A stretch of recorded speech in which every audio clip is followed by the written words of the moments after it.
ಎಲ್ರಿಗೂ ನಮಸ್ಕಾರ. ನವಿಲು ಎಂಟರ್ಟೈನ್ಮೆಂಟ್ ಮಾತುಕತೆಗೆ ನಿಮ್ಮೆಲ್ಲರಿಗೂ ಪ್ರೀತಿಯ ಸ್ವಾಗತ. ಇವತ್ತು ನಮ್ಮ ಜೊತೆ ಇದ್ದಾರೆ ಹೆಸರಾಂತ ವಿಜೆ, ಡಬ್ಬಿಂಗ್ ಕಲಾವಿದೆ, ನಟಿ ಇಂಚರ ಭರತ್ರಾಜ್. ಹಾಯ್ ಇಂಚರ. ಹಾಯ್, ಹೇಗಿದ್ದೀರಾ? ಸೂಪರ್. ನೀವು ಹೇಗಿದ್ದೀರಾ? ತುಂಬ ಚೆನ್ನಾಗಿದ್ದೀನಿ. ಹೇಗೆ ನಡೀತಾ ಇದೆ ಲೈಫು? ಹೀಗೆ ನಡೀತಾ ಇದೆ. ಫ್ರೀಲಾನ್ಸಿಂಗ್ ಅಂದರೆ ಒಂದು ರೀತಿ ಹೋಲ್ ಡೇ ಓಡಾಡ್ತಾ ಇರ್ತೀವಿ. ಅಟ್ಲೀಸ್ಟ್ ಒಂದು 2-3 ಲೊಕೇಶನ್ ಆದರೂ ಓಡಾಡ್ತಿರ್ತೀವಿ. ಸೊ ನಡೀತಿದೆ, ಬಟ್ ನೈಸ್. ಸೊ ನೀವು ಮೂಲತಃ ಎಲ್ಲಿಯವರು? ದಾವಣಗೆರೆ. ನಿಮ್ಮ ಲೈಫು, ನಿಮ್ಮ ಸ್ಕೂಲ್ ಇರ್ಬೋದು ಅಥವಾ ಕಾಲೇಜ್ ಲೈಫ್ ಹೇಗಿತ್ತು? ದಾವಣಗೆರೆ ನೆನೆಸ್ಕೊಂಡ್ರೆ ಇವಾಗ್ಲೂ ಹೊರಟುಬಿಡೋಣ ಸೀದಾ ಅಂತ ಅನಿಸ್ಬಿಡುತ್ತೆ. ಸ್ಕೂಲ್ ದಾವಣಗೆರೆಯಲ್ಲೇ ಓದಿದ್ದು, ಬಾಪೂಜಿ CBSE ಸ್ಕೂಲಲ್ಲಿ ಓದಿದ್ದು ನಾನು. ಕಾಲೇಜ್ ಕೂಡ ಅಷ್ಟೇ, ಕಂಪ್ಲೀಟ್ PUC ಒಂದು ಬಿಟ್ಟು ಇನ್ನು ಕಂಪ್ಲೀಟ್ ಬಾಪೂಜಿ ಇನ್ಸ್ಟಿಟ್ಯೂಟಲ್ಲೇ ಆಗಿದ್ದು ನಾನು. BITಲಿ ಎಂಜಿನಿಯರಿಂಗ್ ಮಾಡಿದ್ದು, BIT ಕಾಲೇಜಲ್ಲಿ. ಆ್ಯಂಡ್ ಹುಟ್ಟಿದ್ದು ಆ್ಯಕ್ಚುಲಿ ಶಿವಮೊಗ್ಗ. ಅದು ಕೂಡ ನನಗೆ one of the most favourite places ಅಂತ ಹೇಳ್ಬೋದು. ಆ್ಯಂಡ್ ಓದಿದ್ದೆಲ್ಲ ದಾವಣಗೆರೆ. ನಿಮ್ಮ ಸ್ಕೂಲ್ ಮತ್ತು ಕಾಲೇಜ್ ಲೈಫು ಅಲ್ಲಿ ಅಂದರೆ ಎಲ್ಲಿ ಓದಿದ್ದು ಮತ್ತು ಹೇಗಿತ್ತು college life? School Bapuji CBSE. ಖುಷಿ ವಿಷಯ ಏನು ಅಂತಂದರೆ, ಅದೇ ಸ್ಕೂಲಲ್ಲಿ ಸ್ಟೇಟ್ ಸಿಲೆಬಸ್ಸಲ್ಲಿ ಅಮ್ಮ ಟೀಚರ್ ಆಗಿದ್ರು. ಓಕೆ. ಅವ್ರದ್ದು maths and science, physics, chemistry.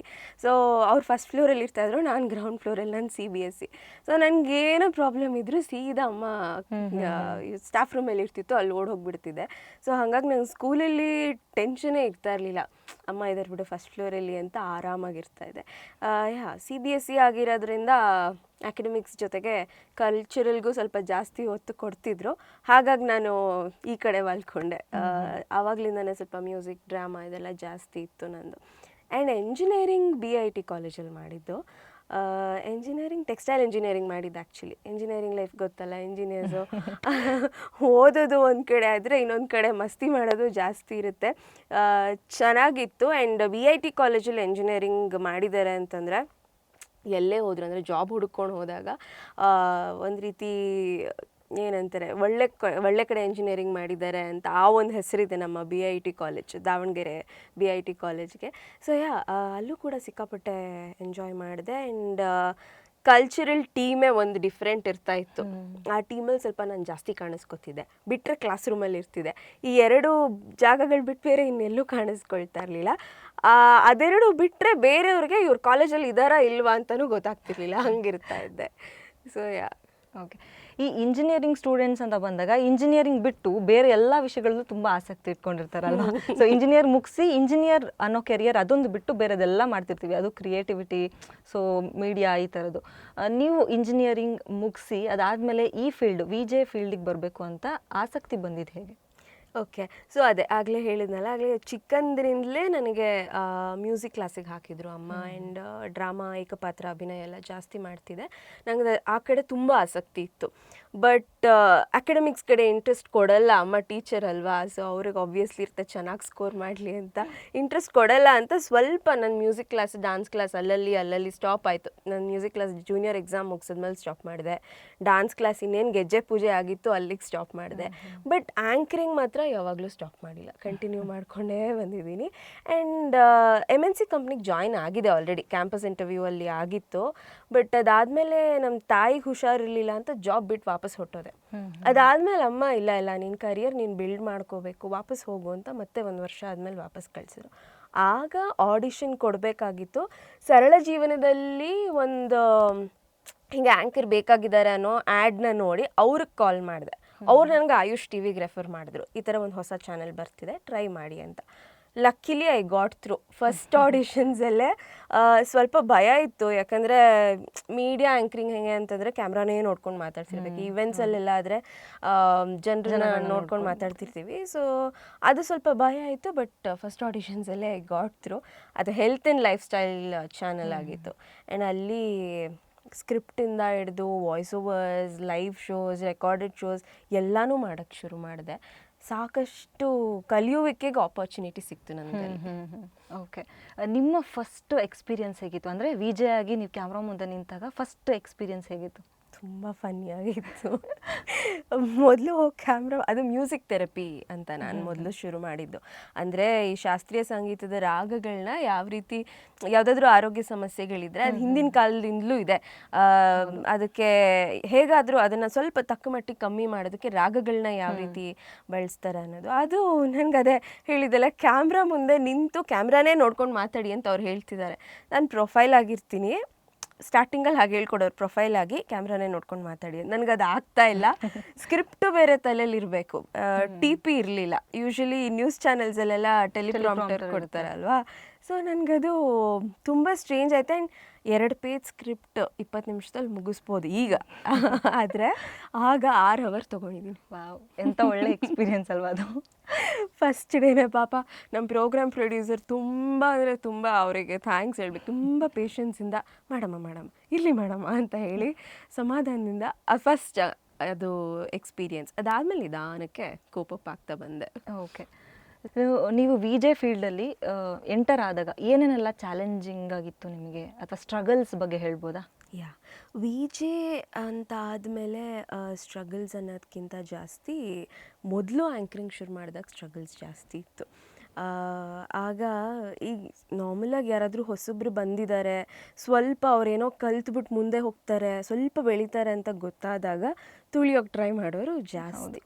ಅದು ಹೇಗಾಗ್ತಿತ್ತು ಅಂತಂದರೆ, ಈಗ ಒಬ್ಬರು ಆಲ್ರೆಡಿ ಎಕ್ಸ್ಪೀರಿಯನ್ಸ್ಡ್ ಇರೋರು ಒಬ್ರು ಇದ್ದಾರೆ, ಆ್ಯಂಕರು ಅಥವಾ ಆಲ್ರೆಡಿ ಪ್ರೋಗ್ರಾಮ್ ಪ್ರೊಡ್ಯೂಸರ್ ಇರೋರು ಇದ್ದಾರೆ, ಇವ್ರನ್ನ ಕರ್ಕೊಂಡು ಹೋಗಿ ನೀವು ಯಾವುದಾದ್ರೂ ಶೂಟಿಗೆ ಹೋಗ್ತಾ ಸ್ವಲ್ಪ ಅವ್ರು ನೋಡ್ಕೊಂಡು ಕಲ್ತ್ಕೊಳ್ಳಿ ಅಂತ ಹೇಳಿದ್ರೆ, ಇಲ್ಲ ಇವ್ರು ಎಲ್ಲಿ ಕಲ್ತ್ಬಿಟ್ಟು ಮುಂದೆ ಹೋಗ್ಬಿಡ್ತಾರೋ ನಮಗಿಂತ ಅಂತ ಬೇರೆಯವ್ರನ್ನ ಕರ್ಕೊಂಡು ಹೋಗೋರು.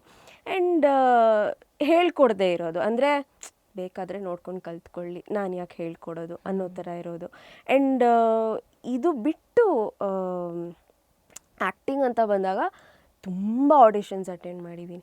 ಅಫ್ಕೋರ್ಸ್ ಆಡಿಷನ್ಸ್ ಅಟೆಂಡ್ ಮಾಡಿದ್ರೆ ಸಾಕಷ್ಟು ಕಲಿತೀವಿ ನಾವು, ಬಟ್ ಊರು ಸುತ್ತಿದ್ದೀನಿ, ಬೆಂಗಳೂರು ಸುತ್ತಿದ್ದೀನಿ. ಲಿಟ್ರಲಿ ಬೆಂಗಳೂರಲ್ಲಿ ಇರೋ ರೋಡ್ಗಳೆಲ್ಲ, ಏರಿಯಾಗಳೆಲ್ಲ ಗೊತ್ತಾಗೋಕೆ ಸ್ಟಾರ್ಟ್ ಆಯ್ತು, ಅಷ್ಟು ಸುತ್ತಿಬಿಟ್ಟಿದ್ದೀನಿ. ಬಸ್ಸಲ್ಲಿ, ಆಟೋದಲ್ಲಿ, ಮೆಟ್ರೋದಲ್ಲಿ, ಎಲ್ಲ ಕಡೆ ಸುತ್ತಿ ಬಟ್ ಕಲಿತೆ ಆ್ಯಂಡ್ ಗಾಟ್ ಥ್ರೂ. ಬಟ್ ಇರುತ್ತೆ ಸ್ಟ್ರಗಲ್ಸ್, ಅದು ಸ್ಟಾರ್ಟಿಂಗಲ್ಲಿತ್ತು. ವಿ ಜೆ ಅಂತ ಬಂದ ಮೇಲೆ ಫಾರ್ಮ್ಯಾಟ್ ಚೇಂಜ್ ಆಯಿತು ಅಷ್ಟೇ. ಆಗ ಅದು ಹೆಲ್ತ್ ಆ್ಯಂಡ್ ಲೈಫ್ ಸ್ಟೈಲ್ ಅಲ್ವಾ, ಅದರಲ್ಲಿ ಸ್ವಲ್ಪ ಗಂಭೀರವಾಗಿ ಟಾಪಿಕ್ಕಿಗೆ ತಕ್ಕಷ್ಟು ಎಷ್ಟಿತ್ತೋ ಅಷ್ಟೇ ಮಾತಾಡ್ತಿದ್ವಿ. ವಿ ಜೆ ಆದಮೇಲೆ it was like more colloquial, ಆರಾಮಾಗಿ ಮಾತಾಡ್ಕೊಂಡು ಕ್ಯಾಶುವಲ್ ಆಗಿ ಮಾತಾಡ್ಕೊಂಡು ಹೋಗೋದಿದ್ದರಿಂದ ಸ್ವಲ್ಪ ಫಾರ್ಮ್ಯಾಟಿಗೆ ಶಿಫ್ಟ್ ಆಗೋಕ್ಕೆ ಕಷ್ಟ ಆಯಿತು. ಓಕೆ, ಸೊ ನೀವು ವಿ ಜೆ ಆಗಿ ಇಷ್ಟು ಜರ್ನಿ ಆದಮೇಲೆ, ಸೊ ಯಾವುದಾದ್ರೂ ಒಂದು ಬೆಸ್ಟ್ ಮೂಮೆಂಟು, ವಾವ್ ಮೂಮೆಂಟ್, ನನಗೆ ಆ್ಯಕ್ಚುಲಿ ನಾನು ವಿ ಜೆ ಆಗಿ ಇಷ್ಟೆಲ್ಲ ಜರ್ನಿ ನೋಡಿದ್ಮೇಲೆ ಸೊ ಒಂದು ಬೆಸ್ಟ್ ಮೂಮೆಂಟ್ ನಾನು ಹೇಳ್ಕೊಬೋದು ಅಂತ ಹೇಳಿದ್ರೆ ಒಂದು ಶೇರ್ ಮಾಡ್ಬೋದಾ? ಯಾ, ನಮ್ಮ ದಾವಣಗೆರೆಯಲ್ಲಿ ಚಿರಂತನ ಅಂತ ಒಂದು ಸಂಸ್ಥೆ ಇದೆ. ಚಿರಂತನ ಸಂಸ್ಥೆಯಲ್ಲಿ ಸಂಗೀತದಿಂದ ಹಿಡಿದು ವಾದ್ಯಗಳು, ನೃತ್ಯ ಎಲ್ಲ ಹೇಳ್ಕೊಡ್ತಾರೆ. ಅಲ್ಲೇ ನಾನು ಕಲ್ತಿದ್ದು ಕೂಡ. ನನಗೆ ನಮ್ಮ ಚಿರಂತನ ಸಂಸ್ಥೆ ಓನರ್ ದೀಪಾ ಮ್ಯಾಮ್ ಅವ್ರು ಕಾಲ್ ಮಾಡ್ತಾರೆ, ದಟ್ ಒಂದು ಕಾರ್ಯಕ್ರಮ ಮಾಡ್ತಿದ್ದೀವಿ, ಅವಾರ್ಡ್ ಶೋ, ನೀವು ಹೋಸ್ಟ್ ಮಾಡಬೇಕು ಅಂತ.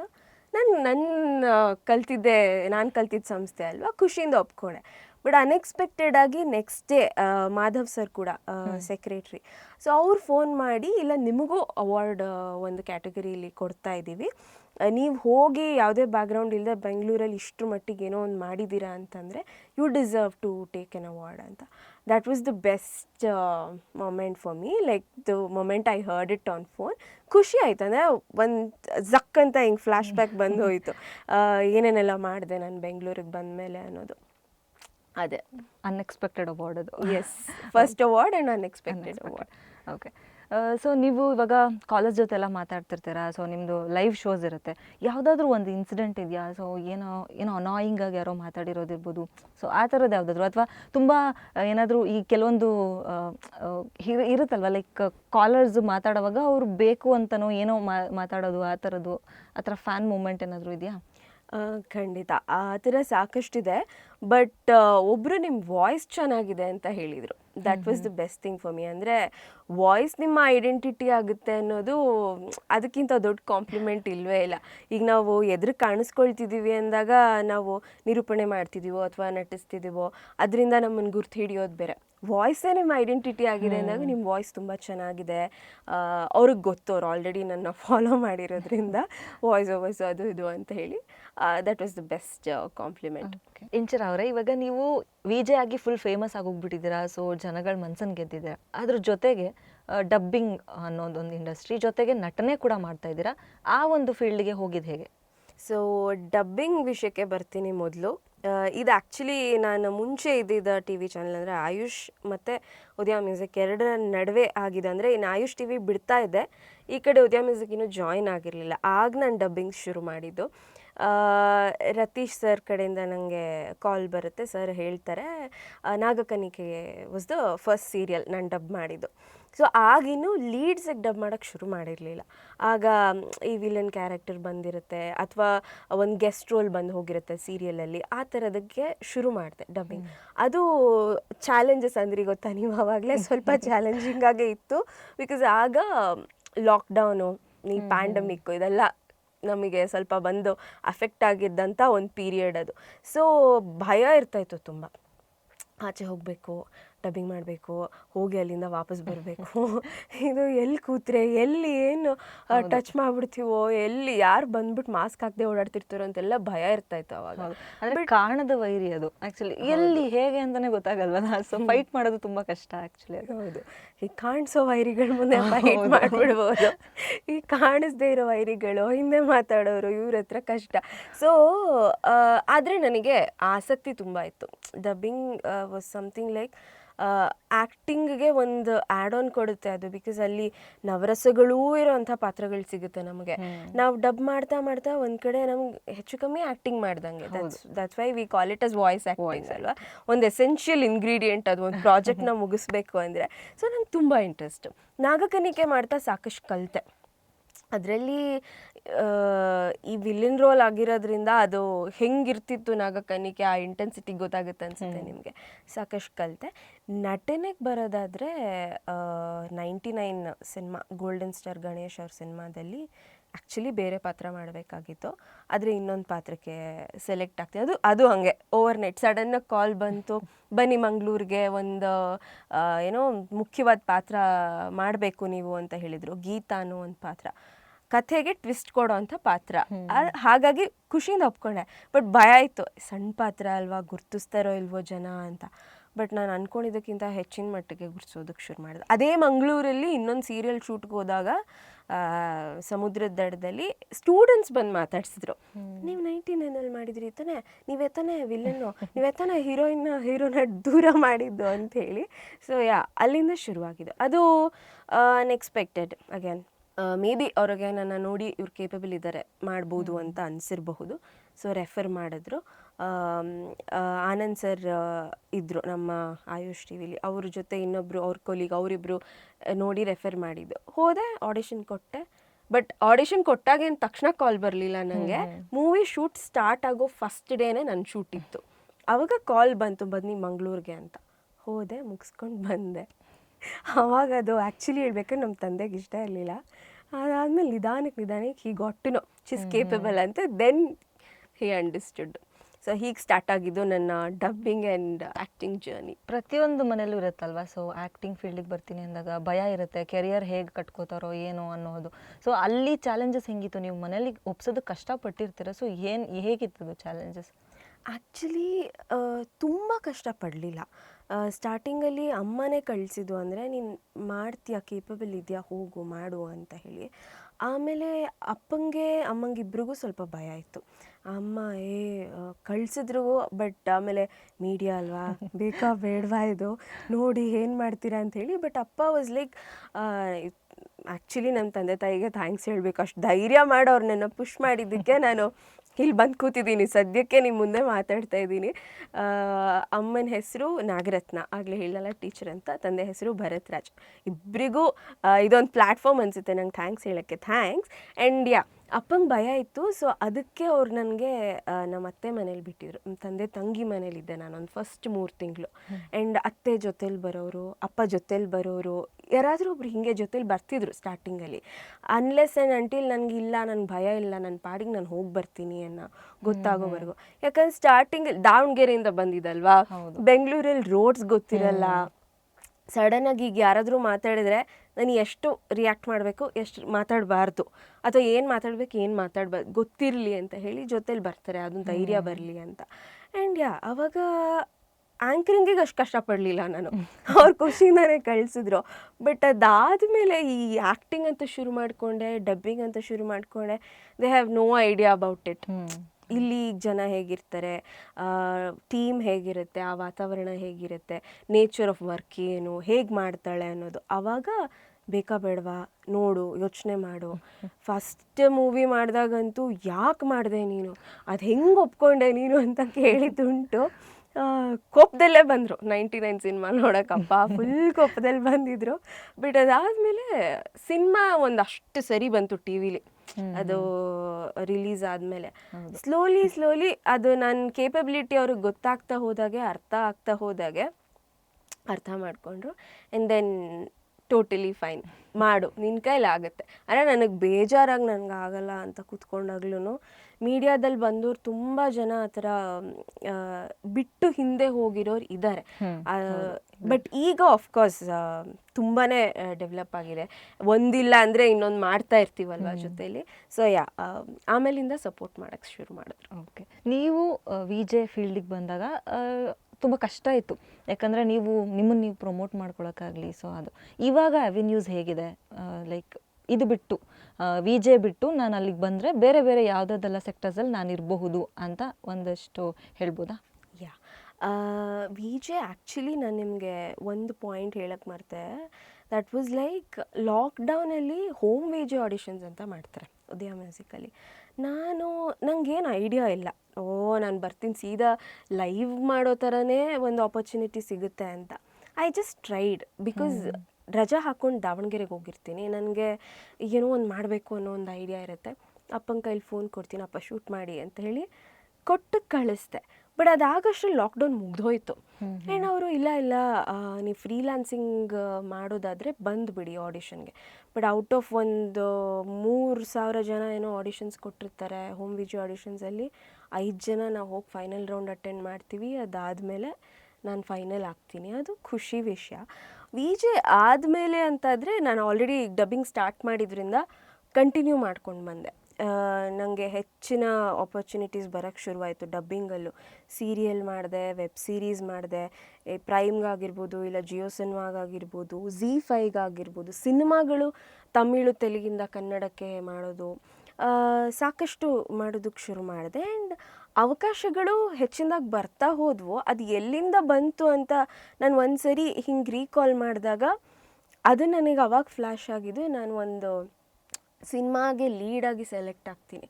ಆ ಸಿನಿಮಾಗೆ ಒಂದು ಫಸ್ಟ್ ಡೇ ಪೂಜೆ ಅಂತ ಮಾಡ್ತೀವಿ, ಮುಹೂರ್ತ ಅಂತ ಮಾಡ್ತೀವಲ್ಲ, ಐ ಡೋಂಟ್ ನೋ ಎಷ್ಟು ಪವರ್ಫುಲ್ ಆಗಿತ್ತು ಆ ಡೇ ಅಂತ ನಾನು ಈಗ ಅಂದ್ಕೊಳ್ತಾ ಇದ್ದೀನಿ.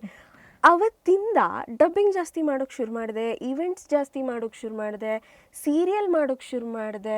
ಉದಯ ಮ್ಯೂಸಿಕಲ್ಲಿ ರೆಕಾರ್ಡೆಡ್ ಶೋಸ್ ಮಾಡ್ತಿದ್ದೋಳು ಲೈವ್ ಶೋಸ್ ಮಾಡ್ಬೇಕನ್ನೋದು ನಂಗೆ ತುಂಬ ಇಂಟ್ರೆಸ್ಟ್ ಇತ್ತು. ಲೈವ್ ಮಾಡೋಕ್ಕೆ ಶುರು ಮಾಡಿದೆ. ಸೊ ಈ ಥರ ಹೆಚ್ಚಿನ ಆಪರ್ಚುನಿಟಿಗಳು ಬರೋಕ್ಕೆ ಶುರುವಾಯಿತು. ಆ್ಯಂಡ್ ಮುಂಚೆ ನೋಡೋಕ್ಕೆ ಹೋದರೆ ನಮಗೆ ಇನ್ಸ್ಟಾಗ್ರಾಮ್, ಯೂಟ್ಯೂಬ್ ಇದೆಲ್ಲ ಸ್ವಲ್ಪ ಕಮ್ಮಿ ಇತ್ತು. ಈಗಂದರೆ ನಾವು ಈಗ ಮಾಡ್ತಾ ಇರೋ ಕೆಲಸದ ಜೊತೆಲಿ ಯೂಟ್ಯೂಬ್, ಇನ್ಸ್ಟಾಗ್ರಾಮಲ್ಲೂ ನಾವು ಏನು ಮಾಡ್ತೀವಿ ಅಥವಾ ನಮ್ಮ ಕ್ರಿಯೇಟಿವಿಟಿಗೆ ತಕ್ಕ ಹಾಗೆ ಏನು ಮಾಡ್ತೀವಿ ಅನ್ನೋದ್ರ ಮೇಲೆ ನಮ್ಗೆ ಇನ್ನೂ ಹೆಚ್ಚಿನ ಆಪರ್ಚುನಿಟೀಸ್ ಸಿಗ್ತಾ ಹೋಗುತ್ತೆ. ಬಟ್ ನಾವು ಹೇಗೆ ಬಳಸ್ಕೊತೀವಿ ಅನ್ನೋದ್ರ ಮೇಲೆ ಡಿಪೆಂಡ್ ಆಗಿರುತ್ತೆ ಅಷ್ಟೇ. ಈಗ ವಿ ಜೆ ಕೆಲಸದ ಸುತ್ತ ಮಾರುಕಟ್ಟೆ ಹೇಗಿದೆ? ಚೆನ್ನಾಗಿದೆ, ಆದರೆ ಡಿಪೆಂಡ್ಸ್ ಆನ್ ಇಂಡಿವಿಜುವಲ್. ಅಂದರೆ ಅವರು ಹೇಗೆ ಅವರನ್ನು ಅವರು ಏನೋ ಗ್ರೋತ್ಗೆ ಅವ್ರು ಏನು ವರ್ಕ್ ಮಾಡ್ತಿದ್ದಾರೆ ಅವ್ರ ಮೇಲೆ ಅವರು ಅನ್ನೋದು ತುಂಬ ಇಂಪಾರ್ಟೆಂಟ್ ಆಗುತ್ತೆ. ಅಂದರೆ ಈಗ ಮೊದಲು ಬೇಸಿಕ್ಲಿ ಬರೋದು ಅವ್ರು ಹೇಗೆ ಮಾತಾಡ್ತಾರೆ, ಕೆಲವೊಂದು ಇರುತ್ತಲ್ಲ ಅವ್ರ ಕಾನ್ಫಿಡೆನ್ಸು, ಬಾಡಿ ಲ್ಯಾಂಗ್ವೇಜ್, ಅದು ಇದು ಅಂತೆಲ್ಲ ಹೇಳಿ, ಭಾಷಾ ಸ್ಪಷ್ಟತೆ ಇದೆಲ್ಲ. ಬಟ್ ಮಾರುಕಟ್ಟೆ ಅಂತ ಬಂದಾಗ ಡೆಫಿನೆಟ್ಲಿ ಇದೆ. ಅವ್ರು ಚೆನ್ನಾಗಿ ಅವ್ರ ಮೇಲೆ ವರ್ಕ್ ಮಾಡಿದ್ರೆ, ಅವರ ಲುಕ್ಸಿಂದ ಹಿಡಿದು ಅವ್ರು ಮಾತಾಡೋದ್ರಿಂದ ಹಿಡಿದು ಯಾವ ಥರ ಅವರು ಏನೋ ಬೆಳೀತಾ ಹೋಗ್ಬೋದು ಅನ್ನೋದ್ರ ಮೇಲೆ ಕೆಲಸ ಮಾಡಿದ್ರೆ ಪ್ರತಿ ಹಂತದಲ್ಲೂ ಅವ್ರನ್ನ ಅವ್ರು ಅಪ್ಡೇಟ್ ಮಾಡ್ಕೊಳ್ತಾ ಇದ್ರೆ ಸಸ್ಟೈನ್ ಆಗೋದು ಚಾನ್ಸಸ್ ಜಾಸ್ತಿ ಇರುತ್ತೆ. ಆ್ಯಂಡ್ ವಿ ಜೆ ಆದವ್ರಿಗೆ ಹೆಚ್ಚು ಇವಾಗ ಜನರು ನೋಡ್ತಾ ಜಾಸ್ತಿ ಅವರು ಇಷ್ಟ ಆಗಿರ್ತಾರಲ್ಲ, ಅವ್ರ ಮನ್ಸಿಗೆ ಹತ್ತಿರ ಆಗಿರ್ತಾರೆ. ಹಾಗಾಗಿ ಅವರು ಅಲ್ಲಿಂದ ಇವೆಂಟ್ಸ್ ಮಾಡ್ತಾ ಹೋಗ್ಬೋದು, ಬೇರೆ ಬೇರೆ ಅವಕಾಶಗಳಿಗೆ ಏನೋ ಆಪರ್ಚುನಿಟೀಸ್ಗೆ ಎಕ್ಸ್ಪೋಸ್ ಆಗ್ತಾರೆ. ಆ ಥರ ಇದ್ದಾಗ ಒಳ್ಳೆ ಮಾರ್ಕೆಟ್ ಇದೆ. ಆ್ಯಂಡ್ ಅದಾದಮೇಲೆ ಒಂದೇ ಕಡೆ ಸ್ಟಿಕ್ ಆನ್ ಆಗೋಕ್ಕಿಂತ ಇವಾಗ ಆಫ್ಕೋರ್ಸ್ ನಾವು ಸರ್ವೈವ್ ಆಗಬೇಕು ಅಂತಂದರೆ ವಿಜೆಯಿಂಗ್ ಜೊತೆಲಿ ಬೇರೆದನ್ನು ಮಾಡಬೇಕಾಗುತ್ತೆ ಅನ್ನೋದಕ್ಕಿಂತ ಮಾಡಲೇಬೇಕು ಅಂತ ಹೇಳ್ತೀನಿ ನಾನು. ಯಾಕಂದರೆ ಅದು ಒಂದು ಕಡೆ ನಮಗೆ ಪ್ಯಾಷನ್ ಪ್ರೊಫೆಷನ್ ಆಗಿರುತ್ತೆ ಹೌದು, ಬಟ್ ಅದ್ರ ಜೊತೆಲಿ ಈಗ ನೀವು ಫ್ರೀಲಾನ್ಸಿಂಗ್ ಆಗಿರೋದ್ರಿಂದ ಕಾಂಟ್ಯಾಕ್ಟ್ಸ್ ಬಿಲ್ಡ್ ಆಗಿರುತ್ತೆ ನಿಮಗೆ ಸಾಕಷ್ಟು. ಇವೆಂಟ್ಸ್ ಮಾಡ್ತಾ ಇರ್ತೀರಾ, ಆ್ಯಂಡ್ ಇವಾಗ ನಾನು ಮಾಡ್ತಿರೋ ಥರ ಡಬ್ಬಿಂಗ್ ಕಂಟಿನ್ಯೂ ಮಾಡ್ಬೋದು. ಇಲ್ಲ ಅವ್ರು ಆಫ್ಕೋರ್ಸ್ ಇವಾಗ ಬೇರೆ ಏನಾದರೂ ವರ್ಕ್ ಫ್ರಮ್ ಹೋಮ್ ಮಾಡ್ತಿದ್ದಾರೆ ಅಂದರೆ ಅದ್ರ ಜೊತೆ ಆ್ಯಂಕರಿಂಗ್ ಮಾಡಬಾರ್ದು ಅಂತಲೂ ಏನಿಲ್ಲ. ಸೊ ಡೆಫಿನೆಟ್ಲಿ ಅದನ್ನು ಕಂಟಿನ್ಯೂ ಮಾಡ್ಕೋಬೋದು. ಇಲ್ಲ ಅವ್ರು ಆ್ಯಕ್ಟಿಂಗಿಗೆ ಇಂಪಾರ್ಟೆನ್ಸ್ ಕೊಟ್ಬಿಟ್ಟು ಮುಂದೆ ಹೋಗ್ತಾರೆ ಅಂತಂದರೆ ಅದ್ರ ಜೊತೆಲೂ ಆ್ಯಂಕರಿಂಗ್ ಕಂಟಿನ್ಯೂ ಮಾಡಿದಂಥ ಆರ್ಟಿಸ್ಟ್ ತುಂಬ ಜನ ಇದ್ದಾರೆ. ಸೊ ಒಂದಕ್ಕೆ ಸ್ಟಿಕ್ ಆನ್ ಆಗೋಕ್ಕಿಂತ ನನಗೆ ಇದಲ್ಲದಿದ್ದರೆ ಇದು ಎರಡನ್ನೂ ಮಾಡಬಲ್ಲೆ ಅಂತ ಎರಡನ್ನೂ ದುಗಿಸ್ಕೊಂಡು ಹೋದರೂ ಸರಿ ಒಂದಕ್ಕೆ ಸ್ಟಿಕ್ ಆನ್ ಆಗೋಕ್ಕಿಂತ ಅದು ಬೆಟರ್ ಅಂತ ನಂಗೆ ಅನಿಸುತ್ತೆ. ಸೊ ಬೇಸಿಕಲಿ ಆ್ಯಂಕರಿಂಗ್ ಅನ್ನೋದು ಫ್ರೀಲ್ಯಾನ್ಸರ್ ಕೂಡ ಅಂದರೆ ಫ್ರೀಲ್ಯಾನ್ಸರ್ ಆಗಿ ಕೂಡ ಮಾಡಬಹುದು. ಫ್ರೀಲ್ಯಾನ್ಸರ್ ಕೂಡ ಮಾಡಬಹುದು, ಬಟ್ ಫುಲ್ ಟೈಮ್ ಮಾಡಿದವ್ರಿಗೂ ಅಡ್ವಾಂಟೇಜ್. ಈಗ ನಾನು ಎರಡೂ ಮಾಡಿರೋದ್ರಿಂದಾನೇ ನನಗೆ ಈಗ ಫುಲ್ ಟೈಮ್ ಮಾಡಿದ್ರೆ ಏನು ಅಡ್ವಾಂಟೇಜ್ ಇದೆ ಅಂತ ನನಗೆ ಗೊತ್ತು.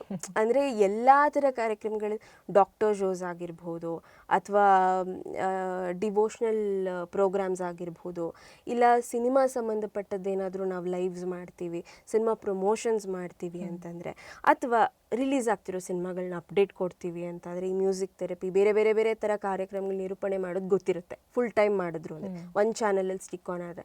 ಅದ್ರ ಜೊತೆಗೆ ಸ್ಕ್ರಿಪ್ಟ್ ಮಾಡೋದನ್ನ ಕಲ್ತಿರ್ತಾರೆ, ಎಡಿಟಿಂಗು ಕಲ್ತ್ಬಿಡ್ಬೋದು. ಕೆಲವರು ತುಂಬ ಫಾಸ್ಟ್ ಇರ್ತಾರಲ್ವ, ಎಡಿಟರ್ ಜೊತೆ ಕೂತಾಗ ಸ್ಕ್ರಿಪ್ಟಲ್ಲಿ ಏನೋ ಇರುತ್ತೆ, ಸ್ಲಗ್ಸ್ ಹಾಕ್ತಿರ್ತಾರೆ, ಏನೋ ಒಂದು ಮಾಡೋವಾಗ ಎಡಿಟಿಂಗು ಕಲ್ತ್ಬಿಡ್ಬೋದು. ಜೊತೆಲಿ ನಾನು ಅಲ್ಲೇ ಈ ಸ್ಕ್ರಿಪ್ಟು, ಎಡಿಟಿಂಗು ಮತ್ತು ಲೈವ್ ಶೋಸ್ ಮಾಡೋವಾಗಲೇ ವಾಯ್ಸ್ ಓವರ್ಸ್ ಸ್ಟಾರ್ಟ್ ಮಾಡಿದ್ದು. ಸೊ ಈ ಥರ ಜೊತೆಲೇ ಕಲ್ತ್ಬಿಡ್ಬೋದು. ಬಟ್ ಫುಲ್ ಟೈಮಿಗೆ ಸ್ಟಿಕ್ ಆನ್ ಆದರೆ ಅಲ್ಲಿ ಏನು ಅವರಿಗೆ ಲಾಭ ಇದೆ ಅನ್ನೋದನ್ನು ಅವರು ನೋಡಿಕೊಂಡು ಅಲಾಂಗ್ ವಿತ್ ಅರ್ನಿಂಗ್ ಅದನ್ನು ತುಂಬ ಮರ್ತು ಬಿಡ್ತಾರೆ. ಈಗ ನನಗೆ ಒಂದು ಅವಕಾಶ ಬೇಕು ಅಂತ ಅಂದಾಗ, ಈಗ ಸಪೋಸ್ ಯಾರೋ ಬಂದು ನಿಮ್ಗೆ ಹೇಳ್ತಾರೆ, ನಿಮಗೆ ನೆಕ್ಸ್ಟ್ ಇನ್ನೊಂದು ಇವೆಂಟ್ ಕೊಡ್ತೀವಿ ಮಾಡಿ, ಇಲ್ಲ ನೆಕ್ಸ್ಟ್ ಇನ್ನೊಂದು ಕಾರ್ಯಕ್ರಮ ಕೊಡ್ತೀವಿ ಮಾಡಿ. ಈಗ ನಾನು ಯಾರ ಹತ್ರನೋ ಹೋಗಿ ಏನೋ ಒಂದಿನ ಹೇಳಿದಾಗ ಅವ್ರು ಏನು ಮಾಡಿದ್ರು ಅಂತ ಕೇಳಿ ನನಗೆ ನೆಕ್ಸ್ಟ್ ಇನ್ನೊಂದು ಇವೆಂಟ್ ಕೊಟ್ಟರು ಅಂತ ನಾವು ಹೇಳೋಕ್ಕಾಗೋದಿಲ್ಲ. ಸೊ ಅಲಾಂಗ್ ವಿತ್ ಇಟ್ ತೀರಾ ಮನಿ ಮೈಂಡೆಡ್ ಆಗಬೇಕು ಅಂತ ನಾನು ಹೇಳ್ತಿಲ್ಲ, ಬಟ್ ಅಲಾಂಗ್ ವಿತ್ ಇಟ್ ನಮ್ಗೆ ಹೊಟ್ಟೆಪಾಡು ನೋಡ್ಕೋಬೇಕು ಒಂದು. ಇನ್ನೊಂದು, ಆ ಒಂದು ಅವಕಾಶ ನಾನು ತೊಗೊಂಡ್ರೆ ನನಗೆ ನೆಕ್ಸ್ಟ್ ಇನ್ಯಾವ ಅವಕಾಶ ಸಿಗುತ್ತೆ, ಅದರಲ್ಲಿ ನಾನು ಏನು to make the most out of it, ಅಥವಾ ಜನರ ಮನಸ್ಸಿಗೆ ಹತ್ತಿರ ಆಗೋಕ್ಕೆ, ಅಥವಾ ಅವಕಾಶ ಕೊಟ್ಟೋರ ಮನಸ್ಸಿನ ಗೆಲ್ಲಕ್ಕೆ ನಾನು ಏನು ಮಾಡ್ಬೋದು. ಈಗ ಸಪೋಸ್ ಅವ್ರು ಬಂದು ಯಾವುದೋ ಒಂದು ಇವೆಂಟ್ ಹೋಸ್ಟ್ ಮಾಡಿ ಅಂತ ಹೇಳಿರ್ತಾರೆ, ಸುಮ್ಮನೆ ಹೋಗಿ ಮಾಡ್ಬರೋಕ್ಕಿಂತ ನನ್ನದೇ ಒಂದು ಏನಂತಾರೆ ಗ್ರೌಂಡ್ ವರ್ಕ್ ಮಾಡಿಕೊಂಡು ಸ್ಕ್ರಿಪ್ಟ್ ಸೂಪರಾಗಿ ಮಾಡ್ಕೊಂಡು ಹೋದರೆ ಅಲ್ಲಿರೋರು ಯಾರಿಗೋ ಇನ್ಯಾರಿಗೋ ಇವ್ರು ಕನ್ನಡ ತುಂಬ ಸ್ಪಷ್ಟವಾಗಿ ಮಾತಾಡ್ತಾರೆ ಅಂತ ಹೇಳಿ ಇನ್ಯಾವುದೋ ಕಾರ್ಯಕ್ರಮಕ್ಕೆ ಚೂಸ್ ಮಾಡಿದ್ರು ಮಾಡ್ಬೋದು ನಮ್ಮನ್ನ, ಆ ಥರ. So don't do anything for free ಅನ್ನೋ ಥರ. Don't do anything for free. Also granted ಆಗು ತೊಗೊಳ್ಬಾರ್ದು. ಕರೆದಿದ್ದಾರೆ ಬಿಡು ಹೋಗ್ಬಿಟ್ಟು ಮಾಡ್ಬಿಟ್ಟು ಬಂದುಬಿಡೋಣ ಇವೆಂಟ್ ತಾನೆ ಅನ್ನೋದಕ್ಕಿಂತ ಅದಕ್ಕೆ ಅಂತ ನಮ್ಮದೇ ಆದ ಪ್ರಿಪ್ರೇಷನ್ ನಾವು ಮಾಡ್ಕೊಂಡು ಹೋದರೆ that will Impress them more. Along with that ಬೇರೆ ಆಪರ್ಚುನಿಟಿನೂ ಸಿಗುತ್ತೆ. ಇಂಚರ ಇವಾಗ ಒಂದು ಕ್ವೆಶನ್ ಏನಂದರೆ, ನೀವು ತುಂಬ ಎಕ್ಸ್ಪೆಕ್ಟ್ ಮಾಡ್ತಾ ಇರೋವಂಥ, ತುಂಬ ನಿರೀಕ್ಷೆಯಿಂದ ಕಾಯ್ತಾ ಇದ್ದಿದ್ದು ಒಂದು ಪ್ರಾಜೆಕ್ಟ್ ಇರುತ್ತೆ. ಸೊ ನೀವು ಅದನ್ನು ಅಂದರೆ ನಿಮ್ಮನ್ನು ಹುಡ್ಕೊಂಡು ಬಂದಿರುತ್ತೆ ಅದು, ಆದರೆ ನೀವು ಎಕ್ಸ್ಪೆಕ್ಟ್ ಮಾಡಿದಂಥ ಪೇಮೆಂಟ್ ನಿಮಗೆ ಸಿಗಲ್ಲ ಅಂದ್ಕೊಳ್ಳಿ. ಆ ಥರ ಇದ್ದಾಗ ನೀವು ಆ ಪ್ರಾಜೆಕ್ಟ್ ಒಪ್ಕೊಳ್ಳೋದು ಬೆಟರ್ ಅನಿಸುತ್ತಾ ಅಥವಾ ಒಪ್ಕೊಳ್ಬಾರ್ದು ಅಂತ ಅನಿಸುತ್ತಾ? ನಿಮ್ಮ ಒಪಿನಿಯನ್? ನನ್ನ ಒಪಿನಿಯನ್ ಕೇಳಿದರೆ ಒಪ್ಕೋಬೇಕು ಅನಿಸುತ್ತೆ. ಬಟ್ ಅಲ್ಲಿ ನೀವು ಎಲ್ಲದನ್ನು ಮಾನಿಟ್ರಿ ಟರ್ಮ್ಸಲ್ಲಿ ನೋಡೋಕ್ಕಾಗಲ್ಲ ಅಂತಲೇ ಯೋಚನೆ ಮಾಡಬೇಕು. ಅಂದರೆ ಸ್ಮಾರ್ಟ್ ಥಿಂಕಿಂಗ್ ಬೇಕು. ಈಗ ಒಂದು ನಮಗೆ ಬೇಕಾಗಿರೋದು, ಮತ್ತೊಂದು ನನಗೆ ಈಗ ಸಪೋಸ್ ಒಂದು ಮೂವಿನೋ ಅಥವಾ ಒಂದು ಶಾರ್ಟ್ ಫಿಲ್ಮೋ ಮಾಡಿರ್ತೀವಿ ಅಂತ ಅಂದ್ಕೊಳ್ಳಿ, ಆ ಕಡೆಯಿಂದ ಅವ್ರಿಗೇನು ಪೇಮೆಂಟ್ ಕೊಡಬಾರ್ದು ಅನ್ನೋ ಅಂಥದ್ದೇನೂ ಇರಲ್ಲ ಅವ್ರ ಮೈಂಡಲ್ಲಿ. ಅವ್ರಿಗೆ ಒಂದು ಒಳ್ಳೆ ಏನೋ ಮೆಸೇಜ್ ಕೊಡುವಂಥ ಒಂದು ಒಳ್ಳೆ ಶಾರ್ಟ್ ಫಿಲ್ಮ್ನ ಮಾಡಬೇಕನ್ನೋ ಒಂದಿರುತ್ತೆ. ಬಟ್ ಬಡ್ಜೆಟ್ ಕಡಿಮೆ ಇರುತ್ತೋ ಏನೋ ಒಂದಿರುತ್ತೆ, ಬಟ್ ಚೆನ್ನಾಗಿ ಮಾಡೋಣ ಅಂತ. ಆ ಥರ ಅವ್ರು ಬಂದು ನಿಮ್ಮನ್ನ ಅಪ್ರೋಚ್ ಮಾಡಿದಾಗ ನಿಮ್ಗಲ್ಲಿ ಅವ್ರು ಒಂದು ಒಳ್ಳೆ ಉದ್ದೇಶ ಕಾಣಿಸುತ್ತೆ, ಜನರಿಗೊಂದು ಒಳ್ಳೆ ಮೆಸೇಜ್ ಕೊಡಬೇಕು ಅನ್ನೋದು ಒಂದು ಕಾಣುತ್ತೆ. ಇನ್ನೊಂದು, ನಾವು ಆ ಶಾರ್ಟ್ ಫಿಲ್ಮಲ್ಲೋ ಅದರಲ್ಲೋ ಒಂದು ಮಾಡಿದ್ವಿ ಅಂತಾದರೆ ಅದನ್ನು ತೆಗೆದು ನಾವು ಇನ್ನೂ ಯಾರಿಗಾದ್ರೂ ರೆಫರೆನ್ಸ್ ಆಗಿ ಕಳಿಸ್ಬೋದು. ದಿಸ್ ಇಸ್ ಮೈ ಕೇಪಬಿಲಿಟಿ, ನಾನು ಇಂಥ ಒಂದು ಪಾತ್ರನ ಚೆನ್ನಾಗಿ ನಿಭಾಯಿಸಬಲ್ಲೆ ಅನ್ನೋದು ನನಗೆ ಅರ್ಥ ಆಗಿದೆ, ಜೊತೆಲಿ ಬೇರೆಯವ್ರಿಗೂ ಅರ್ಥ ಮಾಡಿಸ್ಬೋದು ಒಂದು. ಇನ್ನೊಂದು, ಕೆಲವ್ರಿಗೆ ಈಗ ನಿಮಗೆ ಪಾಠ ಹೇಳ್ಕೊಟ್ಟಂಥ ಗುರುಗಳಂತ ಅಂದ್ಕೊಳ್ಳಿ. ಸೊ ಅವರು ನಿಮ್ಮನ್ನ ಅಪ್ರೋಚ್ ಮಾಡಿ ಒಂದು ಇವೆಂಟ್ನ ಹೋಸ್ಟ್ ಮಾಡಿ ಅಂತ ಕೇಳ್ತಾರೆ. ಆಗ ನೀವು ಇಲ್ಲ ಅನ್ನೋಕ್ಕೆ ಚಾನ್ಸೇ ಇಲ್ಲ. ಯಾಕಂದ್ರೆ ಕಲ್ತಿರೋದೆಲ್ಲಿಂದ ಅಲ್ಲಿಂದಾನೇ ಆಗಿರುತ್ತೆ. ನೀವು ಕಲ್ತಿರೋ ಸಂಸ್ಥೆ ಅಥವಾ ನಿಮಗೆ ಪಾಠ ಹೇಳ್ಕೊಟ್ಟು ಗುರುಗಳಾಗಿದ್ದಾಗ ಮನ್ಸಿಗೆ ಖುಷಿ ಕೊಡುವಂಥ ಒಂದು ಇವೆಂಟೋ ಪ್ರಾಜೆಕ್ಟು ಆದಾಗ ಡೆಫಿನೆಟ್ಲಿ ಎಸ್, ಹೋಗಿ ನಾನು ಮಾಡಿ ಬಂದರೆ ನನಗೆ ಖುಷಿ ಇದೆ ಮನಸ್ಸಿಗೆ, ನಾನು ಮಾಡಿ ಬಂದೆ. ಹಾಂ, ಆ ಥರ ಇದ್ದಾಗ ಒಪ್ಕೋಬೋದು. ಆ್ಯಂಡ್ ಈಗ ಪೇಮೆಂಟ್ ಕಡಿಮೆ ಇದೆ ಅಂತ ಅನ್ನೋ ಟರ್ಮ್ಸಲ್ಲೂ ಒಪ್ಕೋಬೇಕಾ ಒಪ್ಕೋಬಾರ್ದಾ ಅಂತಿದ್ದಾಗ ಸ್ಮಾರ್ಟ್ ಥಿಂಕಿಂಗ್ ಇಸ್ ರಿಕ್ವೈರ್ಡ್. ಆ ಅವಕಾಶ ನಾನು ಅಕ್ಸೆಪ್ಟ್ ಮಾಡಿಕೊಂಡ್ರೆ ಅಲ್ಲಿ ಹೋಗಿ, ಈಗ ನೀವು ಏನು ಹೋಸ್ಟ್ ಮಾಡಿದ್ದೀರಾ ಅಥವಾ ಆ್ಯಕ್ಟಿಂಗ್ ಮಾಡಿದ್ದೀರಾ ಅದೊಂದರಿಂದನೇ ಕಲಿತೀರಿ ಅಂತಿಲ್ಲ. ಅಲ್ಲಿ ಡೈರೆಕ್ಟರಿಂದ ಹಿಡಿದು ಏನೋ ಸ್ಕ್ರಿಪ್ಟ್ ಮಾಡಿದವರಿಂದ ಹಿಡಿದು ಟೆಕ್ನಿಷಿಯನ್ಸಿಂದ ಹಿಡಿದು ಪ್ರತಿಯೊಬ್ಬರಿಂದನೂ ನಾವು ಎಲ್ಲೇ ಹೋದ್ರೂ ಕಲಿಯೋವಂಥದ್ದು ಇದ್ದೇ ಇರುತ್ತೆ. So smart thinking is required. ಅಲ್ಲಿ ಹೋದ್ನಾ ನಾನು ಏನು ಮಾಡ್ತೀನಿ, ಅವತ್ತು ನನಗೆ 2 ದಿವಸ ಸ್ಕೆಡ್ಯೂಲೋ 3 ದಿವಸ ಸ್ಕೆಡ್ಯೂಲೋ, ಆ 3 ದಿವಸದಲ್ಲಿ ನಾನು ಯಾರಿಂದ ಏನೇನು ಕಲಿತೀನಿ, ನನಗೆ ಕೊಟ್ಟಿರುವಂಥದ್ದನ್ನು ನಾನು ನಿರ್ವಹಿಸೋದ್ರ ಜೊತೆಲಿ ಏನೇನು ಕಲಿತೀನಿ ಅನ್ನೋ ಥಿಂಕಿಂಗ್ ನಮಗಿದ್ರೆ, ಆ ಸ್ಮಾರ್ಟ್ನೆಸ್ ನಮಗಿದ್ರೆ ಡೆಫಿನೆಟ್ಲಿ ಡಿಸೈಡ್ ಮಾಡ್ಬೋದು ನಾನು ಇದನ್ನ ಒಪ್ಕೋಬೇಕಾ ಒಪ್ಕೋಬಾರದಾ ಅಂತ. ಓಕೆ, ಯಾಕಂದರೆ ಒಂದಂತೂ ಹೇಳ್ಬೋದು, ಅಂದರೆ ತಕ್ಷಣ ರಿಯಾಕ್ಟ್ ಮಾಡೋದಕ್ಕಿಂತ ಸರಿ ಸರ್ ಒಂದು ಸ್ವಲ್ಪ ಟೈಮ್ ಕೊಡಿ, ಯೋಚನೆ ಮಾಡ್ತೀನಿ ಅಂತ ಹೇಳಿ ಯೋಚನೆ ಮಾಡಿ ಟೈಮ್ ತೊಗೊಂಡು ದೆನ್ ಎಸ್ ನಾನು ಕೇಳಿ, ಬಟ್ ಎಸ್ ಹೇಳೋದು ಒಳ್ಳೆಯದು ಅಂತ ನನಗನ್ಸುತ್ತೆ. ಯಾಕಂದ್ರೆ ನಾನು ಆ ಥರ ಸ್ಟಾರ್ಟಿಂಗಲ್ಲಿ ಓಕೆ ಅಂತ ಹೇಳಿ ನನಗೆ ಅದೊಂದು ಅಭ್ಯಾಸ ಇದೆ. ಅಂದರೆ ನನಗೆ ಹುಡ್ಕೊಂಡು ಬಂದಂಥ ಅವಕಾಶಗಳನ್ನ ಯಾವುದೇ ಕಾರಣಕ್ಕೂ ನಾನು ಬೇಡ ಅನ್ನಲಿಲ್ಲ. ಯಾಕಂದ್ರೆ ನಾನು 99 ಸಿನಿಮಾ ಮಾಡಿಲ್ಲ ಅಂದಿದ್ರೆ ನನ್ನ ಕೇಪಬಿಲಿಟಿ ನನಗೆ ಅರ್ಥನೇ ಆಗ್ತಾ ಇರಲಿಲ್ಲ. ಸೊ ಒಪ್ಕೊಳ್ಳಿ, ಇನಿಷಿಯಲಿ ನಿಮಗೆ ಬಂದಂಥ ಅವಕಾಶಗಳನ್ನ ಹೆಚ್ಚಿನದಾಗಿ ಒಪ್ಕೊಳ್ಳಿ. ಆವಾಗ ನಿಮ್ಗೆ ಸಾಕಷ್ಟು ಅವಕಾಶ ಸಿಗುತ್ತೆ ನಿಮ್ಮ ಕೇಪಬಿಲಿಟಿನ ಅರ್ಥ ಮಾಡ್ಕೊಳ್ಳೋದಕ್ಕೆ, ಜೊತೆಲಿ ಕಲಿಯೋದಕ್ಕೆ ಜಾಸ್ತಿ ಅವಕಾಶ ಇರುತ್ತೆ. ಎಸ್. ಓಕೆ, ಫೈನಲ್ ಆಗಿ ಇವಾಗ ವಿಜೆ ಹೊಸದಾಗೆ ವಿಜೆ ಆಗಿ ಬರ್ತೀವಿ ನಾವು ಅಂತ ಅಂದ್ಕೊಳ್ಳೋ ಅಂಥವ್ರಿಗೆ ನೀವು ಕೊಡೋ ಅಂಥ ಟಿಪ್ಸ್ ಏನು? ಓಕೆ, ಮೊದಲನೇದಾಗಿ ಕಾನ್ಫಿಡೆನ್ಸ್. ಅದು ತುಂಬ ಅಂದರೆ ತುಂಬ ಮುಖ್ಯ. ಆತ್ಮವಿಶ್ವಾಸ ಇದ್ದರೆ, ಈಗ ನೀವು ನಿಂತಿರೋ ಜಾಗದಲ್ಲಿ ನೀವು ಹೋಸ್ಟ್ ಮಾಡ್ತಿದ್ದೀರಾ ಅಂದಾಗ ನಿಮ್ಮ ಮೇಲೆ ನಿಮಗೆ ಕಾನ್ಫಿಡೆನ್ಸ್ ಇಲ್ಲ ಅಂದರೆ ನೀವು ಏನು ಮಾತಾಡ್ತೀರಾ, ಏನು ಮಾತಾಡಬಹುದು, ಅಥವಾ ನೀವು ಮಾತಾಡಬೇಕು ಅಂದ್ಕೊಂಡು ಪ್ರಿಪೇರ್ ಆಗಿದ್ದಂಥ ಒಂದು 4 ಲೈನ್ಗಳಿದೆಯೋ ಅಥವಾ ಸ್ಕ್ರಿಪ್ಟ್ ಇದೆಯೋ ಅದು ಹೇಗೆ ಬರುತ್ತೆ ಅನ್ನೋದು ನಿಮಗೆ ಗೊತ್ತಾಗಲ್ಲ ಔಟ್ಪುಟ್. ಸೊ ಮೊದಲನೇದಾಗಿ ಕಾನ್ಫಿಡೆನ್ಸ್ ಇರಬೇಕು. ಆ್ಯಂಡ್ ಅದಾದಮೇಲೆ ಭಾಷಾ ಸ್ಪಷ್ಟತೆ ಇರಬೇಕು. ನೀವು ಕಂಪ್ಲೀಟಾಗಿ ಪೂರ್ತಿ ಏನಂತಾರೆ ಸ್ಪಷ್ಟವಾಗಿ ಕನ್ನಡದಲ್ಲೇ ಮಾತಾಡಬೇಕು ಅಂತಿಲ್ಲ, ಮಾತಾಡ್ತಿರೋದನ್ನು ಸ್ಪಷ್ಟವಾಗಿ ಮಾತಾಡಿ. ಅಂದರೆ ಈ ಅಲ್ಪಪ್ರಾಣ ಮಹಾಪ್ರಾಣ ಇರುತ್ತೆ, ಆ ಕಾರ ಹಾಕಾರ, ಅಥವಾ ನೀವು ಏನು ಮಾತಾಡ್ತಿದ್ದೀರಾ ಅನ್ನೋದಕ್ಕೆ ಸಪೋಸ್ ಒಂದು ಯಾವುದೋ ಪದ ಅದಕ್ಕೆ ಒಂದಷ್ಟು ಅರ್ಥಗಳಿರುತ್ತೆ, ಗೊತ್ತಿಲ್ಲದೆ ಮಾತಾಡ್ಬಿಡೋದು, ಆ ವೊಕ್ಯಾಬ್ಲರಿ ಗೊತ್ತಿರಬೇಕು. ಆ್ಯಂಡ್ ಅದ್ರ ಜೊತೆಯಲ್ಲಿ ಬಾಡಿ ಲ್ಯಾಂಗ್ವೇಜ್, ಯಾವ ಕಾರ್ಯಕ್ರಮ ನಿರೂಪಣೆ ಮಾಡ್ತಿದ್ದೀನಿ ಅನ್ನೋದ್ರ ಮೇಲೆ ನಿಮ್ಮ ಬಾಡಿ ಲ್ಯಾಂಗ್ವೇಜ್ ಹೇಗಿರಬೇಕು ಅಕಸ್ಮಾತಾಗಿ ಗೊತ್ತಿಲ್ಲ ಅಂದರೆ ತಿಳ್ಕೊಳ್ಳೋದ್ರಿಂದ ಏನೂ ತಪ್ಪಿಲ್ಲ. ಟ್ರಸ್ಟ್ ಮೀ, ಎಷ್ಟೇ ಕಲ್ತರೂ ಕಲಿಯೋದು ಮುಗಿಯೋದೇ ಇಲ್ಲ.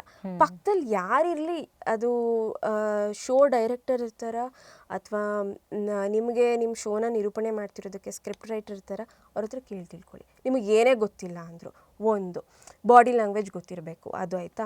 ಆತ್ಮವಿಶ್ವಾಸ, ಬಾಡಿ ಲ್ಯಾಂಗ್ವೇಜ್, ನಿಮ್ಮ ಭಾಷಾ ಸ್ಪಷ್ಟತೆ, ಜೊತೆಲಿ ನೀವೇನು ಪದ ಬಳಕೆ ಮಾಡ್ತಿದ್ದೀರೋ ಅದರ ಅರ್ಥ ಕಂಪ್ಲೀಟಾಗಿ ನಿಮಗೆ ಗೊತ್ತಿರಬೇಕು. ಗೊತ್ತಿಲ್ಲ ಅಂದರೆ ತಿಳ್ಕೊಬೇಕು. ಇನ್ನೊಂದು ಡ್ರೆಸ್ಸಿಂಗ್ ಸೆನ್ಸ್.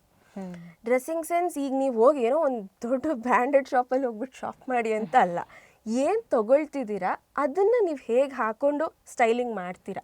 ಸುಮ್ಮನೆ ಒಂದು ಕುರ್ತಾ ತೊಗೊಂಡ್ರು ಅದಕ್ಕೆ ನೀವು ಹೇಗೆ ಸ್ಟೈಲಿಂಗ್ ಮಾಡ್ತೀರಾ, ಸಿಂಪಲ್ ಮೇಕಪ್ ಮಾಡ್ತೀರಾ. ಈಗ ಕುರ್ತಾ ಅಂದರೆ ಆಬ್ವಿಯಸ್ಲಿ ಸಟಲ್ ಆಗಿರಬೇಕು, ಜೀರಾ ಜಾಸ್ತಿ ಮಾಡಬೇಕು ಅಂತಲ್ಲ. ಚಿಕ್ಕದಾಗಿ ಏನೋ ಒಂದು ಜುಮ್ಕಿ ಹಾಕ್ತಿರೋ ಇಲ್ಲ ಒಂದು ಡ್ಯಾಂಗ್ಲರ್ಸ್ ಹಾಕ್ತಿರೋ, ಏನು ಹಾಕಿದ್ರೆ ನಾನು ಪ್ರೆಸೆಂಟಬಲ್ ಆಗಿ ಕಾಣಿಸ್ತೀನಿ ಅನ್ನೋದು ಅವ್ರಿಗೆ ಗೊತ್ತಿರಬೇಕು. ಇದರ ಸುತ್ತ ಇದರ ಜೊತೆಯಲ್ಲಿ ಕಲಿಯೋದನ್ನ ಸ್ಟಾಪೇ ಮಾಡಬಾರ್ದು. ಈಗ ನಾನು ಯಾವುದೋ ಒಂದು ಕಾರ್ಯಕ್ರಮ, ಈಗ ಸ್ಕೂಲಲ್ಲಿ ಯಾವುದೋ ಒಂದು ಕಾರ್ಯಕ್ರಮ ಇದೆ ಹೋಗ್ತಿದ್ದೀನಿ ಅಂತಂದರೆ, ಅಲ್ಲಿ ಈಗ ಶಿವನ ಸ್ತುತಿ ಏನೋ ಒಂದು ಬರ್ತಾ ಇದೆ, ಅದಕ್ಕೆ ಪರ್ಫಾರ್ಮ್ ಮಾಡ್ತೀವಿ, ಭರತನಾಟ್ಯಂ ಒರಿಜಿನ್ ಎಲ್ಲ ಆಯಿತು, ಶಿವಸ್ತುತಿ ಅದಕ್ಕೆ ಏನು ಅರ್ಥ ಇದೆ. ಸೊ ಈ ಥರ ಏನೋ ಒಂದು ಗ್ರೌಂಡ್ ವರ್ಕ್ ಮಾಡೋದ್ರಿಂದ ಕಲಿತೀರಾ. ಜೊತೆಲಿ ಹೋಸ್ಟ್ ಮಾಡೋವಾಗ ಪ್ರೆಸೆಂಟಬಲ್ ಆಗಿ ನೀಟಾಗೂ ಹೇಳ್ಬೋದು, ಜನರಿಗೆ ಅರ್ಥ ಆಗೋ ರೀತಿ. ಸೊ ಇದಷ್ಟು ಮೈಂಡಲ್ಲಿ ಇಟ್ಕೊಂಡ್ರೆ ಚೆನ್ನಾಗಾಗುತ್ತೆ. ಸೊ ವಿಷಯ ಗೊತ್ತಿದ್ರೆ ನಾವು ಇನ್ನೂ ಕಾನ್ಫಿಡೆಂಟಾಗಿ ಪ್ರೆಸೆಂಟ್ ಮಾಡ್ಕೋಬೋದು ನಮ್ಮನ್ನು. ಆವಾಗಲೇ ನೀವು ನನ್ನ ವಾಯ್ಸೇ ನನ್ನ ಐಡೆಂಟಿಟಿ ಅಂತ ಹೇಳ್ಕೊಳ್ಳೋದು ತುಂಬ ಖುಷಿ ಆಗುತ್ತೆ ಅಂತ ಹೇಳಿದ್ರಿ. ಸೊ ಯಾವ್ಯಾವುದೆಲ್ಲ ಪ್ರಾಜೆಕ್ಟ್ಗಳು ಮಾಡಿದ್ದೀರಾ ಡಬ್ಬಿಂಗಲ್ಲಿ ನೀವು? ಡಬ್ಬಿಂಗಲ್ಲಿ ಸಾಕಷ್ಟು ಪ್ರಾಜೆಕ್ಟ್ಸ್ ಮಾಡ್ತಾ ಬಂದೆ. ಮೊದಲನೇದು ನೆನೆಸ್ಕೊಳ್ಳೋದಕ್ಕೆ ಇಷ್ಟಪಡ್ತೀನಿ, ಅಗ್ನಿ ಪರೀಕ್ಷೆ ಝೀ ಕನ್ನಡದಲ್ಲಿ ಬರ್ತಾಯಿತ್ತು. ಪ್ರಿಯಾಂಕಾ ಅನ್ನೋ ಒಂದು ಪಾತ್ರಕ್ಕೆ ಮಾಡ್ತಾಯಿದ್ದು. ಅದು ಮೋರ್ ದೆನ್ 350 ಎಪಿಸೋಡ್ಸಿಗೆ ತೆಲುಗು ಟು ಕನ್ನಡ ಝೀ ಕನ್ನಡದಲ್ಲಿ ಮಧ್ಯಾಹ್ನ 1:00 ಬರ್ತಿತ್ತು. ಅದನ್ನು ಯಾಕೆ ನೆನೆಸ್ಕೊಳ್ತೀನಿ ಅಂದರೆ ಆ ಪಾತ್ರ ಆ ಥರ ಇತ್ತು.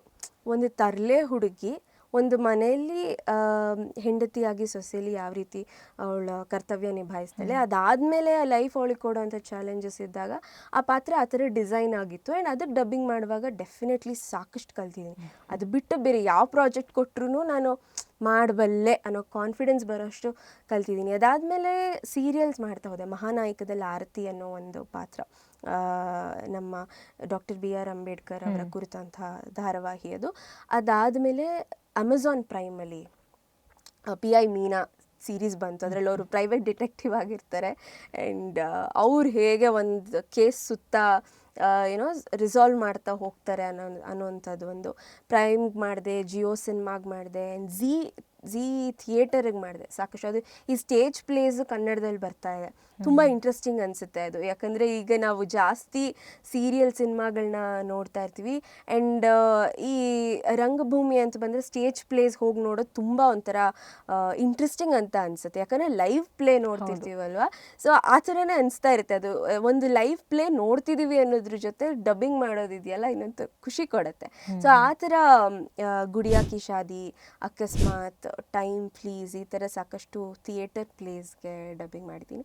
ಸಿನಿಮಾಗಳು ಇನ್ನೂ ಬರೋದಿದೆ, ತೆಲುಗು ಟು ಕನ್ನಡ, ಈ ಥರ ಪ್ರೈಮ್, ಜಿಯೋ ಸಿನಿಮಾ, ಈ ಥರ ಸಾಕಷ್ಟು ಪ್ರಾಜೆಕ್ಟ್ಸ್ನ ಕಂಪ್ಲೀಟ್ ಮಾಡಿದ್ದೀನಿ. ಓಕೆ. ಸೊ ಫ್ಯೂಚರಲ್ಲಿ ನಿಮ್ಮ ಕೈಲಿರುವಂಥ ಪ್ರಾಜೆಕ್ಟ್ಸ್ ಯಾವ್ದಾವುದು? ಅಂದರೆ ಸೀರಿಯಲ್ ಇರ್ಬೋದು ಅಥವಾ ಡಬ್ಬಿಂಗ್ ಯಾವುದಾದ್ರು? ಸೀರಿಯಲ್ ಪುಟ್ಟಕ್ಕನ ಮಕ್ಕಳು ಅಲ್ಲಿ ಗೌರಿ ಅನ್ನೋ ಒಂದು ಪಾತ್ರ ಮಾಡ್ತಾ ಇದ್ದೆ. ಅದರಲ್ಲಿ ಆ ಭಾಷೆ ಏನಿದೆಯೋ ಅಂದರೆ ಮಂಡ್ಯ ಭಾಷೆ, ಅದನ್ನು ತುಂಬ ಚೆನ್ನಾಗಿ ನಿರ್ವಹಿಸ್ತೀರಾ ಅಂತ ಹೇಳಿದರು ತುಂಬ ಜನ, ಸಾಕಷ್ಟು ಜನ. ಸೊ ಅದನ್ನು ನೆನೆಸ್ಕೊಳ್ತೀನಿ. ಆ್ಯಂಡ್ ಈಗ ಬರ್ತಾ ಇರೋದಂದರೆ ಆಪರೇಷನ್ ಡಿ, ಅದರಲ್ಲಿ ಲೀಡಾಗಿ ವರ್ಕ್ ಮಾಡಿದ್ದೀನಿ. ಆ್ಯಂಡ್ ಸದ್ಯದಲ್ಲೇ ಬರುತ್ತೆ, ಮೇ ಬಿ ಇನ್ನೊಂದು ತಿಂಗಳಲ್ಲಿ ಸಾಂಗ್ ಬರ್ಬೋದು. ಸದ್ಯದಲ್ಲೇ ರಿಲೀಸ್ ಆಗಬೇಕಾಗಿರೋ ಸಿನಿಮಾ ಆಪರೇಷನ್ ಡಿ. ಸೊ ಇವಾಗ ನೀವು ವಿಜೆ ಎಲ್ರಿಗೂ ಚಿರಪರಿಚಿತರೆ. ಸೊ ನಮ್ಮ ವೀಕ್ಷಕರಿಗೆ ನಿಮ್ಮ ವಿಜೆ ಸ್ಟೈಲಲ್ಲಿ ಒಂದು ಇಂಟ್ರೊಡಕ್ಷನ್, ಒಂದು ಝಲಕ್ ತೋರಿಸ್ಬೋದಾ? Okay. Hello, very good afternoon, ಶುಭ ಮಧ್ಯಾಹ್ನ. ನೀವು ನೋಡ್ತಾ ಇದ್ದೀರಾ ಮ್ಯಾಟ್ನಿ ಚಿತ್ರಾನ್ನ. ಬಂದಾಯ್ತು ನಿಮ್ಮ ಹೃದಯ ಕದ್ದ ಚೋರಿ ಉದಯ ಮ್ಯೂಸಿಕ್ ಪೌರಿ. Welcome to the show. Song ನೋಡ್ಕೊಂಡು ಬೇಗ ವಾಪಸ್ ಬನ್ನಿ. ವಾವ್, ನಿಜವಾಗ್ಲೂ ಸಕ್ಕತ್ತಾಗಿತ್ತು. ಈ ರೇಂಜಿಗೆ ಮಾತಾಡಿದ್ರೆ ಪಡ್ಡೆ ಹುಡುಗರು ಹಾರ್ಟ್ ಕದಿಯೋದಂತೂ ನಿಜವಾಗ್ಲೂ ಸತ್ಯ ಅಂತ ಹೇಳ್ಬೋದು. ಇದ್ರ ಜೊತೆಗೆ ಬೇರೆ ಡಬ್ಬಿಂಗ್ ಏನಾದರೂ ಹೇಳ್ಬೋದಾ? ನಂದಿನಿ, ಊಟ ಆಯ್ತಾ ನಿಂದು? ನಾವು ಸ್ನ್ಯಾಕ್ಸ್ ತಿನ್ನಕ್ಕೆ ಹೋಗೋಣ, ಬರ್ತೀಯಾ? ನನಗೆ ಅಮ್ಮ ಚಾಕ್ಲೇಟ್ ಕೊಡ್ತಾರಂತೆ, ನಿಂಗೂ ಕೊಡ್ತೀನಿ ಕಣೆ, ಬಾರೆ ಹೋಣ. ಓ ವಾವ್, ಕಾರ್ಟೂನ್ ವಾಯ್ಸ್ ಅಲ್ವಾ? ಸ್ನ್ಯಾಕ್ಸ್ಗೆ ಆಮೇಲೆ ಹೋಗೋಣ. ಓಕೆ. ಇಂಚರ ನಿಮಗೆ ಇನ್ನಷ್ಟು ಆಪರ್ಚುನಿಟೀಸ್ ಬರಲಿ, ಇನ್ನು ಜಾಸ್ತಿ ಸೀರಿಯಲ್ಸ್ಗಳನ್ನ ಮಾಡಿ, ಫಿಲ್ಮ್ಸ್ಗಳಲ್ಲಿ ಕಾಣಿಸ್ಕೊಳ್ಳಿ. ಅದ್ರ ಜೊತೆಗೆ ಈಗೇನು ವಿಜೆ ಆಗಿದ್ದೀರಾ, ಸೊ ಅದರಲ್ಲೂ ಕೂಡ ಆದಷ್ಟು ಇನ್ನೂ ಎತ್ತರಕ್ಕೆ ಬೆಳೀರಿ, ಸಕ್ಸಸ್ ಸಿಗಲಿ ಅಂತ ಕೇಳ್ಕೊಳ್ತೀನಿ. And thank you so much. Navilu entertainment ಮಾತುಕತೆಗೆ ಬಂದು ನಮ್ಮ ಜೊತೆ ನಿಮ್ಮ ಒಂದು ಸಕ್ಸಸ್ ಜರ್ನಿನ ಶೇರ್ ಮಾಡಿಕೊಂಡು ನಮಗೆ ಹಾಗೆ ಮುಂದೆ ಬರೋವಂಥ ಎಲ್ಲರಿಗೂ ಟಿಪ್ಸ್ಗಳನ್ನ ಕೊಟ್ಟರೆ ಹೇಗೆ ಏನು ಅಂತ. Thank you so much. Thank you Navilu ಎಂಟರ್ಟೈನ್ಮೆಂಟ್ಗೂ ಕೂಡ. ನವಿಲು ಎಂಟರ್ಟೈನ್ಮೆಂಟ್ನ ಈ ಮಾತುಕತೆ ಏನಿತ್ತು ತುಂಬಾ ಇಷ್ಟ ಆಯಿತು. ಕಲಾವಿದರ ಬಗ್ಗೆ ಅವ್ರನ್ನ ಕರೆಸಿ ಅವರ ಜರ್ನಿಯನ್ನು ಈ ಥರ ಮಾತನಾಡಿಸೋದ್ರಿಂದ ಬೇರೆ ಯಾರೆಲ್ಲ ಅವಕಾಶಗಳಿಗೆ ಎದುರು ನೋಡ್ತಾ ಇದ್ದಾರೆ ಅವ್ರಿಗೂ ಒಂದು ರೀತಿ ಏನಂತಾರೆ ಹುಮ್ಮಸ್ ಕೊಟ್ಟ ಹಾಗಾಗತ್ತೆ. ನವಿಲು ಎಂಟರ್ಟೈನ್ಮೆಂಟ್ಗೆ ಥ್ಯಾಂಕ್ಸ್. ಆ್ಯಂಡ್ ನಿಮಗೂ ಕೂಡ ವಿಶ್ ಮಾಡ್ತಿದ್ದೀನಿ ನಂದಿನಿ. ನೀವು ಕೂಡ ನೀವು ಏನೇನು ಅಂದ್ಕೊಂಡಿದ್ದೀರಾ ಎಲ್ಲವನ್ನು ಸಾಧಿಸೋ ಹಾಗಾಗಲಿ. Thank you so much.